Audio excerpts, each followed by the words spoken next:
Today I'll be testing my new LDARC CT01 transmitter and receiver. A huge thank you to Diamond Hobby for sending this out to my channel for me to test.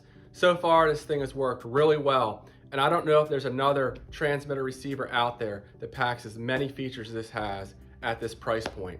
It retails, it's around $50 or a little less right now.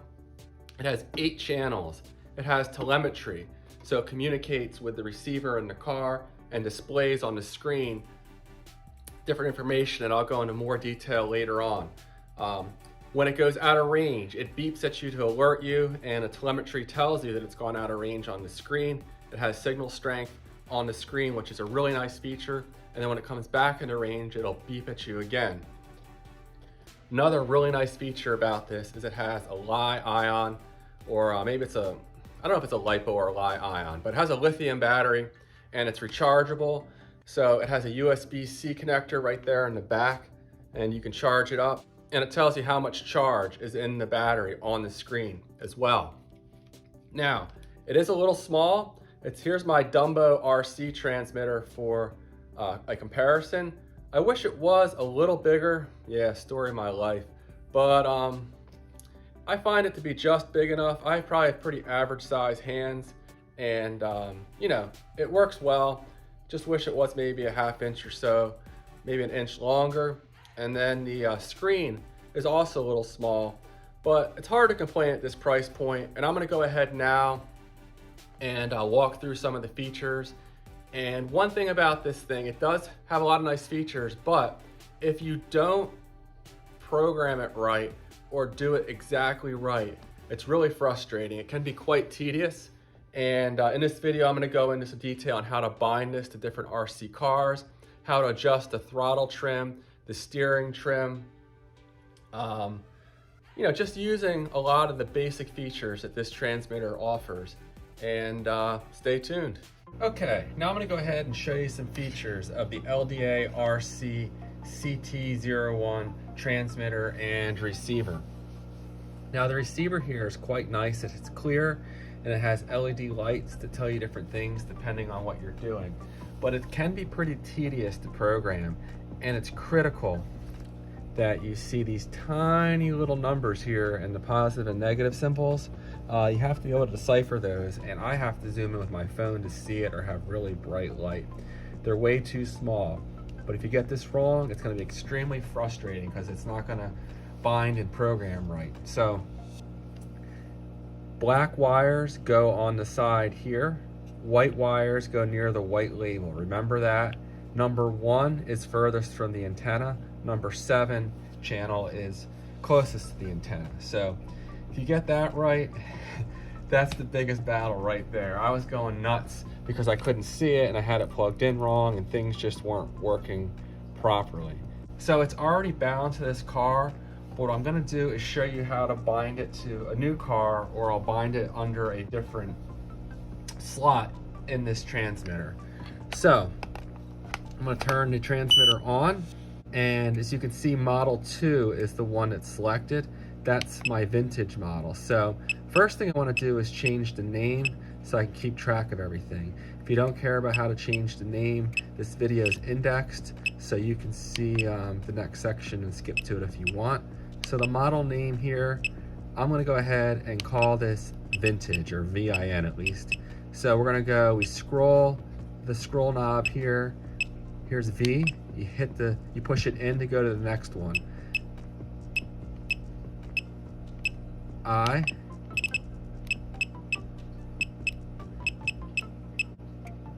N.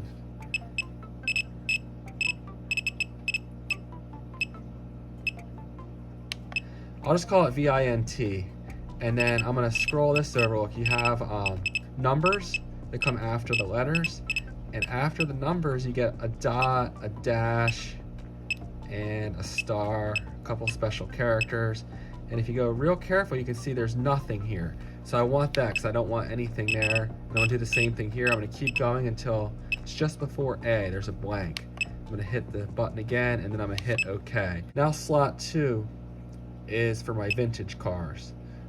So now I'm gonna go ahead and change this to model 3. I have 3 already programmed in here. 0 is my modern brushed ESC. Channel 1 is a Hobby Wing brushless ESC. This is my vintage Futaba one here I just programmed. We're gonna program it again as model 3. It's telling me that it's gonna have a unique ID and I may have to rebind things, which is correct. So I'm gonna go back to the main menu. And what we're gonna do here is push this button in again. The scroll wheel has a button that you push in. And we're gonna go to advanced. And then we're gonna have binding. And we want the telemetry, I want it on. So what I'm gonna do now is turn this transmitter off and set it aside.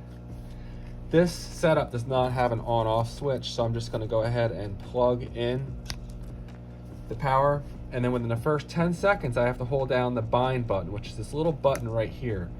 Keep holding it down till it flashes green and blue. If you don't hold it down long enough, it's not gonna work right. So now that it's flashing green and blue, I'm gonna go ahead and turn the transmitter back on. And now I'm gonna depress the scroll button again.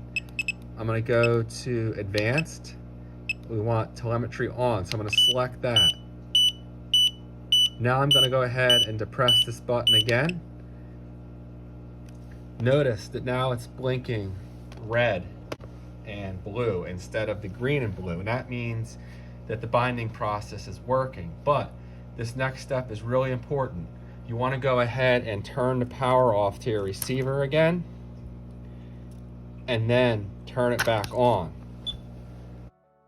And now we can control the car. The steering's working, the throttle's working, but everything's reversed. This car, I guess with the older setup, things aren't normal, so I need to go in and change the steering settings and the throttle settings so it's no longer reversed. Because look, if I turn left, it goes right. If I turn right, it goes left. So what I'm gonna do is go to exit. And I'm gonna go to model. This is model 3.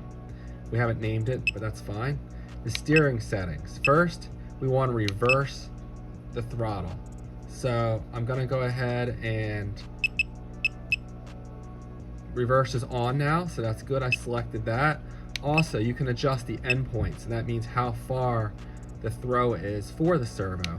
100% is a bit much for this car, so I'm gonna dial this back on this side to 60%, because for whatever reason, it likes to turn further on the left side than the right. On the right side, I'm only gonna turn it back to 70%. So perfect. And there we go. So I need to exit out of the steering settings now, and we need to go to throttle settings.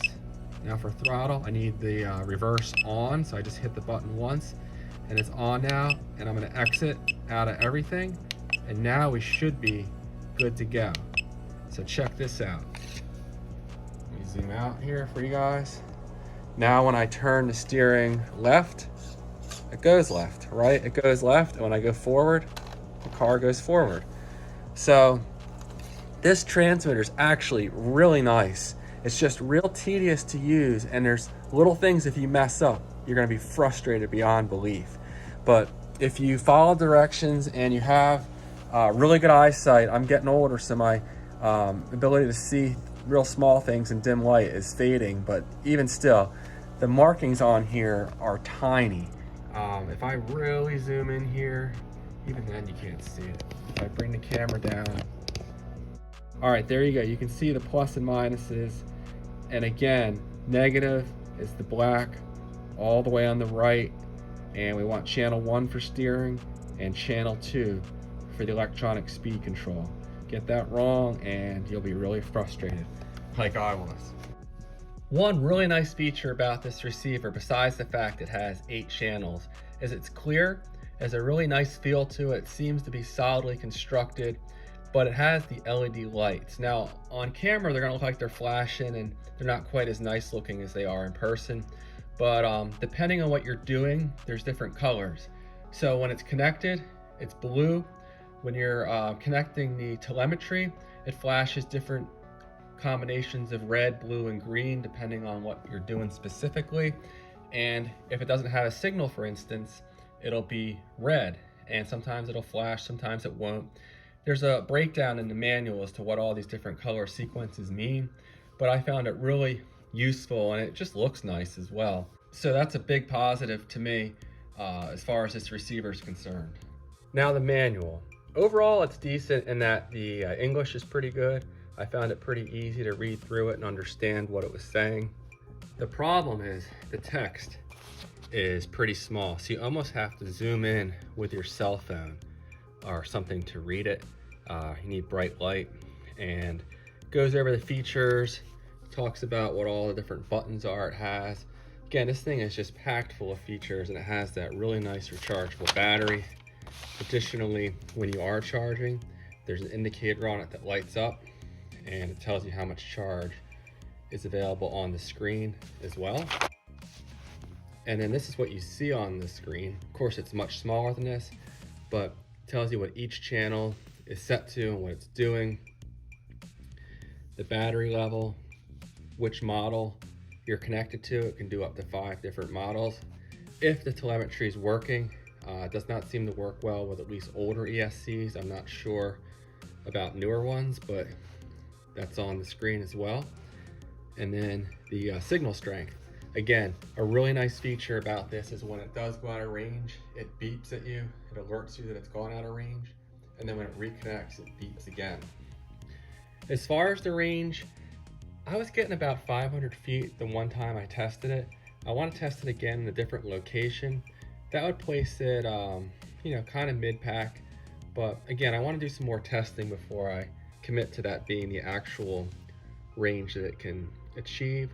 It seems to be better than my Hey-Boxing transmitters, but not as good as my Dumbo RC, and perhaps not as good as my Traxxas one. I never really range tested the Arma unit that I have.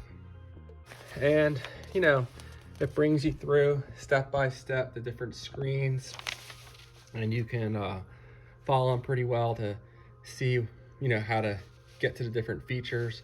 But yeah, nothing fancy here, but again, it could be worse. I just wish the text was bigger. My recommendation to LDARC would be to have more pages with bigger text. All right, well, that's all I have for now. Thanks for watching. Please like and consider subscribing if you found this video useful. And there'll be more content on this receiver and transmitter in the future, where I do some range testing and compare it to my Arma transmitter, my Traxxas transmitter, my Dumbo RC transmitter, and I have some Hey-Boxing transmitters that I can compare it to. So I'll look at that in a future video. Take care, guys.